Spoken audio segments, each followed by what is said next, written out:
Chapter 17. How the Balloon Was Launched. For 3 days Dorothy heard nothing from Oz. These were sad days for the little girl, although her friends were all quite happy and contented. The Scarecrow told them there were wonderful thoughts in his head, but he would not say what they were because he knew no one could understand them but himself. When the Tin Woodman walked about, he felt his heart rattling around in his breast, and he told Dorothy he had discovered it to be a kinder and more tender heart than the one he had owned when he was made of flesh. The Lion declared he was afraid of nothing on earth, and would gladly face an army or a dozen of the fierce Kalidahs. Thus each of the little party was satisfied except Dorothy, who longed more than ever to get back to Kansas. On the 4th day, to her great joy, Oz sent for her, and when she entered the throne room, he greeted her pleasantly. "Sit down, my dear. I think I have found a way to get you out of this country." "And back to Kansas?" she asked eagerly. "Well, I'm not sure about Kansas," said Oz, "for I haven't the faintest notion which way it lies. But the first thing to do is to cross the desert, and then it should be easy to find your way home." "How can I cross the desert?" she inquired. "Well, I'll tell you what I think," said the little man. "You see, when I came to this country, it was in a balloon. You also came through the air, being carried by a cyclone. So I believe the best way to get across the desert will be through the air. Now it is quite beyond my powers to make a cyclone, but I've been thinking the matter over, and I believe I can make a balloon." "How?" asked Dorothy. "A balloon," said Oz, "is made of silk, which is coated with glue to keep the gas in it. I have plenty of silk in the palace, so it will be no trouble to make the balloon. But in all this country, there is no gas to fill the balloon with, to make it float."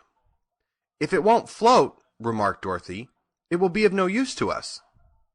"True," answered Oz, "but there is another way to make it float, which is to fill it with hot air. Hot air isn't as good as gas, for if the air should get cold, the balloon would come down in the desert, and we should be lost."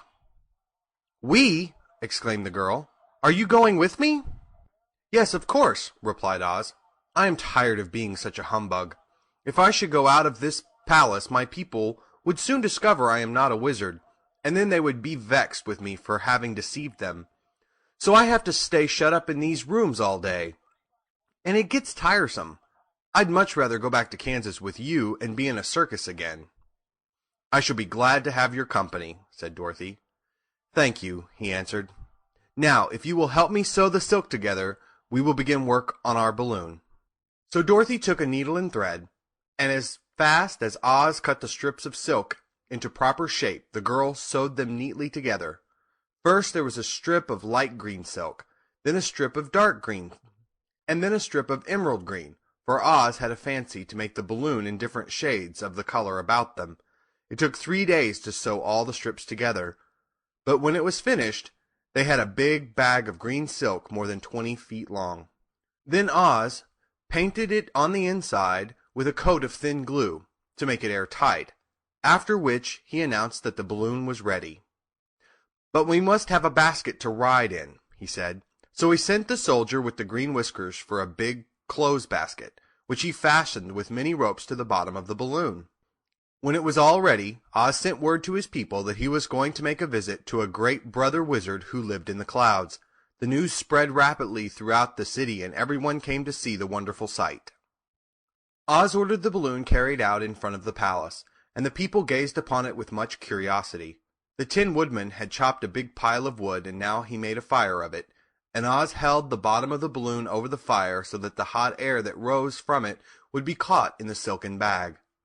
Gradually, the balloon swelled out and rose into the air, until finally the basket just touched the ground. Then Oz got into the basket and said to all the people in a loud voice, "I am now going away to make a visit. While I am gone, the Scarecrow will rule over you. I command you to obey him as you would me."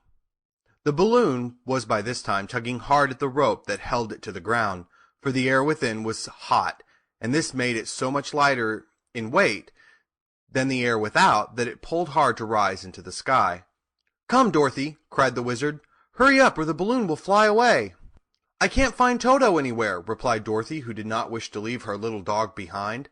Toto had run into the crowd to bark at a kitten, and Dorothy at last found him. She picked him up and ran towards the balloon. She was within a few steps of it, and Oz was holding out his hands to help her into the basket, when crack went the ropes, and the balloon rose into the air without her.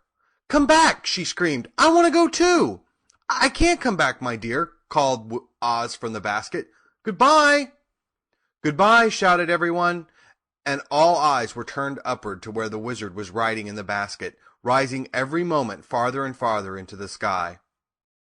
And that was the last any of them ever saw of Oz, the wonderful wizard, though he may have reached Omaha safely, and be there now for all we know. But the people remembered him lovingly, and said to one another, "Oz was always our friend. When he was here, he built for us this beautiful Emerald City, and now he is gone, he has left us the wise Scarecrow to rule over us." Still, for many days they grieved over the loss of the wonderful wizard, and would not be comforted. End of chapter 17.